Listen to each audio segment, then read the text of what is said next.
Wow, that light is, it's bright. You can see my whole mug. Hey y'all, so I was getting a couple of questions about what the process looked like for me and my husband when we were going through our dating. Because technically you're still single when you're dating. And it was interesting in the beginning. So if you want to know how to keep it real and find out whether your true mate is that person and all this stuff, like if you're serious about being married, keep it locked and loaded.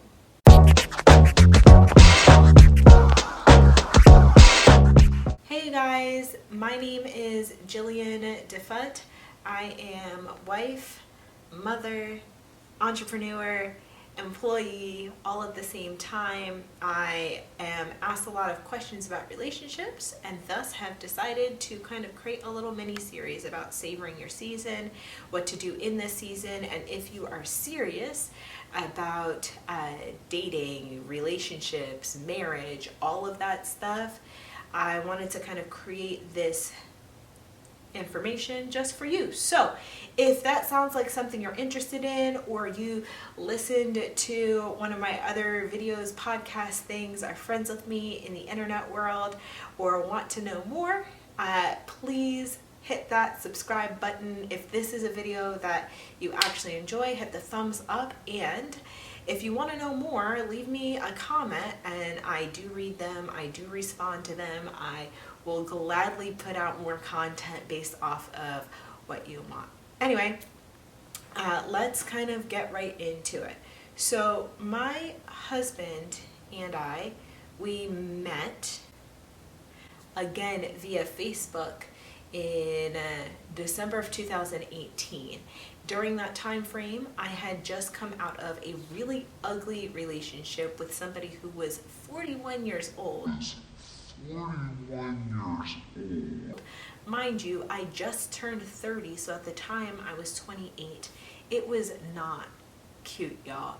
That should tell you a lot about how broken I was in that season. It ended up being really messy and it was just not okay. So when my husband and I re-met on Facebook, it was not a starting over moment really. It was just kind of getting to know each other in the best way possible.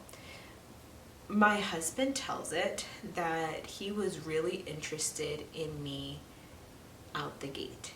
I tell it that I was not trying to hear no game being spat to me whatsoever. That's how far removed I was after having had a terrible dating experience.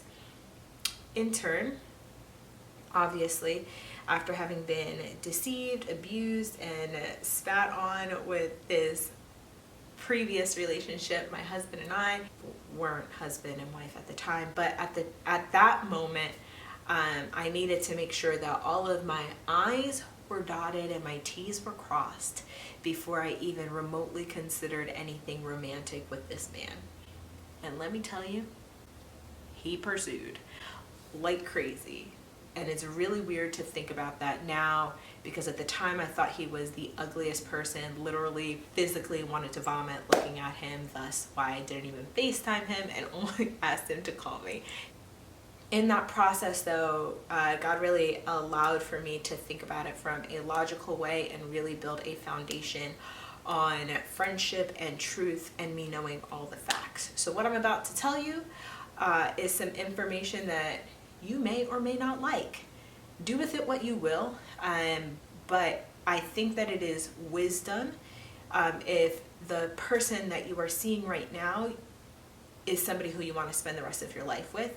And if that person is not it, or you want to kind of get to know that person in a romantic way, you need to know all the facts. So I'm going to tell you what it is that I knew and how I knew that my husband was going to be my husband. Step number 1, I asked whether he was still married or not, and then I did my own research to confirm the divorce. As I said in a previous video, my husband was married before he married me. And that was a similar situation with the 41-year-old gentleman, as you could possibly imagine. So I wasn't trying to get got. If you do not have where a gentleman is willing to, or vice versa, because I don't know who's watching this video, willing to give you their divorce decree to confirm that the relationship is officially over and that baggage is gone, then you about to get got. So I just want to let you guys know that it was super important for me because I've been through too much. Don't want y'all to go through that either. Step number 2, this was actually our second date. We did this. I asked him to pull his credit report, his past 3 pay stubs, and bring all of his bills to the table so that way we could look at everything together. No, I did not really kind of go through the whole traditional romantic route, and here's why. There's a lot of times where, I'm going to speak from a female perspective, we as women get caught up in the emotional romance escapade without having not only a firm foundation in friendship, but understanding all of the facts. So when you go to jump that broom and you are preparing for marriage and exchanging of vows and rings and things, finances is one of the biggest fights that married couples have. We're a lot more open about our finances than your average couple because we started off with that being one of the first few conversations that we had. I needed to know what he was bringing to the table in terms of debt, bills, and income, and vice versa. That way I could make an educated decision if I wanted to still be with this person based off of the financial circumstances. I wasn't asking for him to be rich. Quite frankly, I knew what his debt to income ratio was, debt being higher than income. And the same thing for me. I brought that same information to the table. This was super critical because, again, money is one of the biggest fights. Before you start to engage in like serious conversations surrounding marriage, you should probably look at the finances. The third thing that we did before even starting to pursue like the marriage conversation was my husband sat with me in a counseling session. This is going to sound really, really scary to a lot of people because now this individual, who I'm not sure if I want to marry or not, is getting to know some very personal things about you. But let me tell you something. If you guys can't be completely naked with each other while your clothes are on, you're never going to be fully naked when your clothes are off. And I say that because welcome to 22nd century, essentially, dating. There's more people who are willing to be vulnerable in a bedroom, undressed, than they are to be with their emotions and their feelings. And it will leave you in a bad position, woman or man, if you don't know what you're dealing with from an emotional headspace standpoint thing. The reason that I say that is I don't think people really know that for somebody like me, right? So I am a bipolar survivor, no longer medicated, but still have some symptoms from time to time, that it is very integral in my life. Like, counseling is how I am able to stay off of my medication. If I do not go to counseling, I do go crazy. And so it has been so integral as part of my life that whoever was going to come alongside of me needed to understand that I had this mental health situation. I knew that whoever I was going to marry needed to know what counseling looked like. And that's why we went together. The other thing that we did for sure, my husband, again, he's my now husband, actually approached my parents. And I know that's super old fashioned, but even before we became a serious couple, he came and got to know my family intentionally. That may not be for everybody, whatever family looks like to you. So I have two living parents that I've a great relationship with, but not everybody has that. Some people are orphans. Some people don't really have a close relationship with their family. Some people are closer with either church members or friends or whatever the case is. Introducing somebody who desires to pursue you, or that you desire to pursue, to people who are actively involved in your life, who are parental figures, or whose advice that you value outside of just your buddy, is very important. And when he did come and ask to make things official, everybody was on the same page. Like, he had meetings with them outside of that. And it meant so much more because his words out of his mouth were, I don't just date just to date. I'm dating with a purpose. And I think a lot of people, individuals especially, go into dating just to kind of test out the waters. And that's all good and well, but that's why you are friends, right? Like, dating truly is to see if marriage is going to work out. You should know within like 2 to 3 dates if you actually want to be with somebody, if you're doing it right. Meaning, like, you've talked about finances, you've talked about children, you've talked about, where you want to live and careers and what your dreams and passions are. Those are super important. So whatever is important to you out the gate. So for me, it was my mental well-being, it was finances, and it was ensuring that he was unattached from everybody else before we got together, and knowing that family was like paramount in my life. Those things were very important to me, and I needed to get those 3 to 4 things out of the way before deciding to engage in an actual serious relationship. I highly encourage you that if you are a single person, to pursue those same types of values, and I guarantee you that your pool of qualified applicants will dwindle.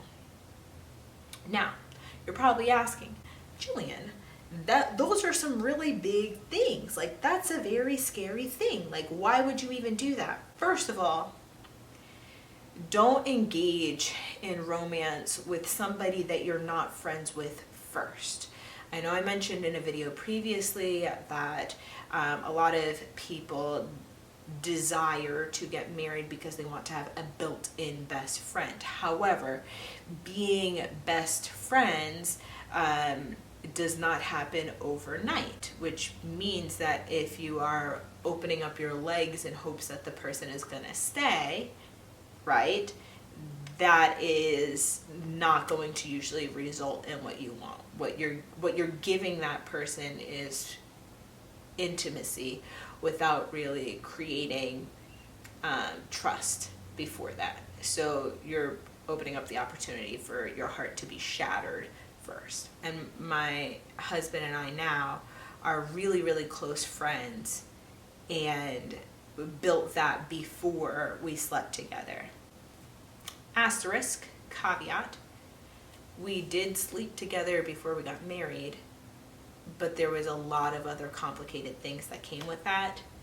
Do not recommend it. So, just want to say that. 2, yes, it is scary. However, you don't want to date everybody. You do not want to marry just anybody either. By starting to weed out the people that are not qualified to spend the rest of their life with you, right? That don't deserve your heart, your time, your attention, your crown. What you need to do then is take some scary steps, like confirming that they have a divorce decree. Anybody who's afraid of that probably is not unattached. Taking a scary step of like, hey, I want to see your finances. Anybody who's afraid, or I won't say that. Lots of people are afraid of finances. But anybody who isn't willing to walk through a process with you is probably not worth your time. Yeah, this is very scary, and it is very, intense questions, dates, all of that jazz. I just want you to be aware that if you're not like if that's a thing that you're afraid of, then you're also probably not ready for marriage, because all you're looking for is just a cuffing buddy. Nothing wrong with that if that's all you want. But if your end goal in life is to be married with somebody forever, because that's what marriage is, forever,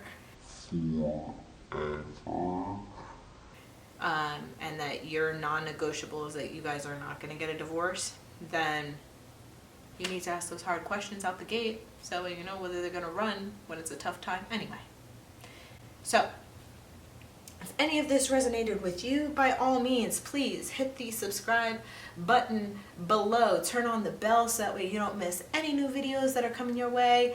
And if this resonated with you as well, like it, comment below, let me know, are you going to try any of these tips and tricks to make sure that the person that you're with is the person that you want to be with? Are you going to do all of the things and whatnot? And trust me, if this feels like it's too much, you ain't ready for marriage, my friend. You are not. Anyway, love y'all. Grace and peace.